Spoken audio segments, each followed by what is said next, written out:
Bismillahirrahmanirrahim. Bismillahirrahmanirrahim. Assalamualaikum warahmatullahi wabarakatuh. Alhamdulillah. Wassalatu wassalamu ala sayyidina Rasulillah. Wa ala alihi wa sahbihi wa mawalah. La hawla wa la quwata illa billah. Allahumma aslih ummata Muhammadin sallallahu alaihi wasallam. Wa farrij an ummati Muhammadin sallallahu alaihi wasallam. Warham ummata Muhammadin sallallahu alaihi wasallam. Wa anshur wahfaz wa ayyid nahdlatal watani fil alamin. Bihaqqi Muhammadin sallallahu alaihi wasallam. Thumma amma ba'du. Ma'asyiral muslimin, shaimin, shaimat yang dirahmati Allah Subhanahu wa taala.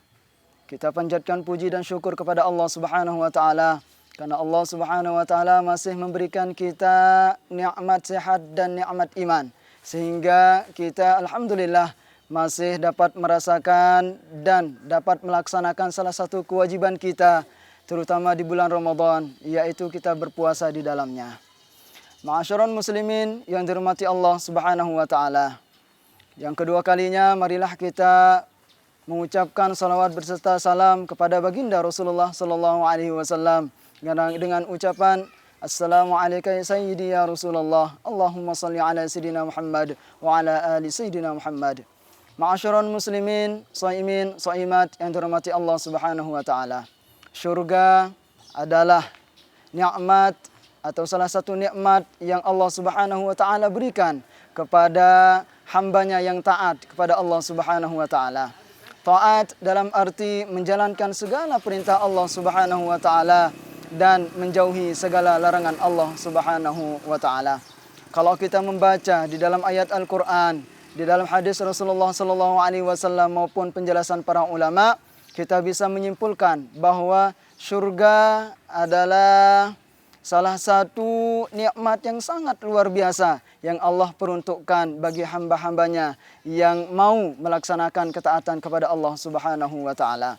Tentunya bahwa kita yang beriman kepada Allah Subhanahu wa taala tidak ada satupun yang tidak menginginkan yang namanya surga. Tetapi pertanyaannya, apakah surga menginginkan kita? Itu kita jawab masing-masing. Tapi perlu diperhatikan bahwa surga sudah membuat kriteria siapa dan orang-orang yang akan memasuki surga tersebut. Di dalam hadis Rasulullah sallallahu alaihi wasallam yang diriwayatkan oleh Ibnu Abbas, Rasulullah sallallahu alaihi wasallam bersabda, "Al-jannatu mustaqatun ila arba'ati nafarin."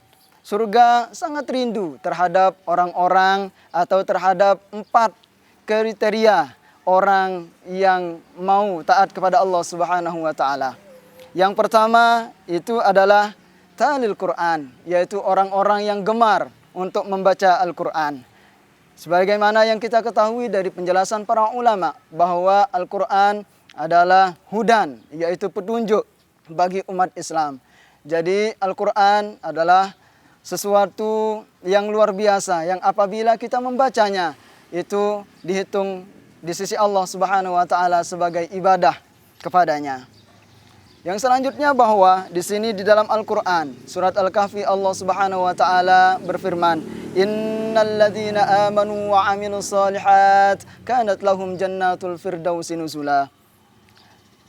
Orang-orang yang beriman dan orang-orang yang melaksanakan amal kebaikan maka diperuntukkan baginya surga Firdaus. Dari sinilah kemudian Allah Subhanahu wa taala sangat pemurah, sangat memberikan kita rahmat terhadap hambanya yang mau taat kepada Allah Subhanahu wa taala.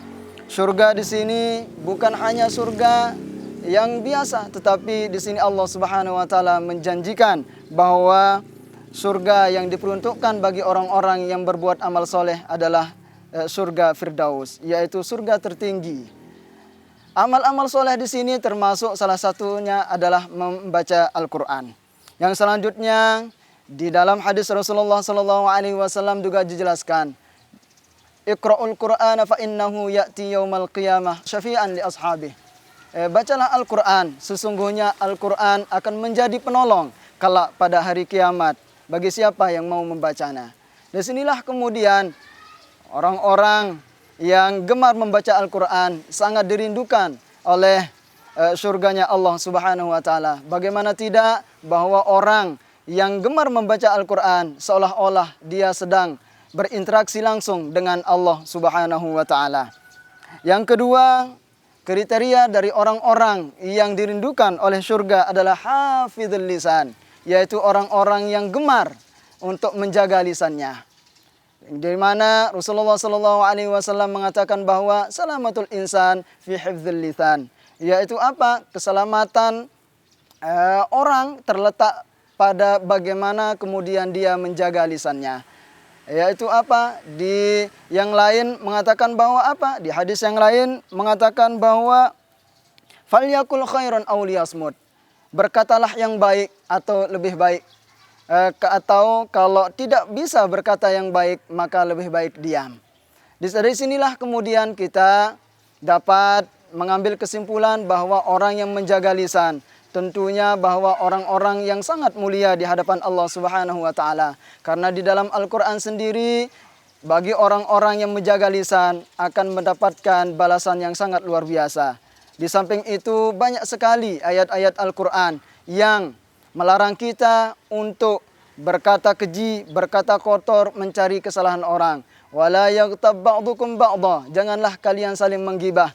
Wala tajassasu, janganlah kalian saling mencari kesalahan satu sama lain. Wala tanabazu bil alqab, dan janganlah kalian suka saling memanggil dengan laqab atau dengan panggilan yang tidak sesuai atau yang tidak disenanginya. Itulah kemudian kriteria orang-orang yang sangat dirindukan oleh surga, yaitu kriteria yang kedua. Kemudian yang ketiga, kriteria dari orang-orang yang dirindukan oleh surga adalah mut'imil ji'an, yaitu orang-orang yang gemar menginfakkan hartanya, orang-orang yang gemar untuk mengeluarkan hartanya sekedar hanya supaya teman-teman kita yang membutuhkan dapat merasakan nikmat, bagaimana nikmatnya makan dan menikmati rezeki dari Allah Subhanahu wa taala. Di dalam Al-Quran, Allah Subhanahu wa taala telah menjelaskan, "Mathalul ladzina yunfikuna amwalahum fi sabilillah kamathali habbatin ambatat sab'a sanabila fi kulli sumbulatin mi'atu habbah."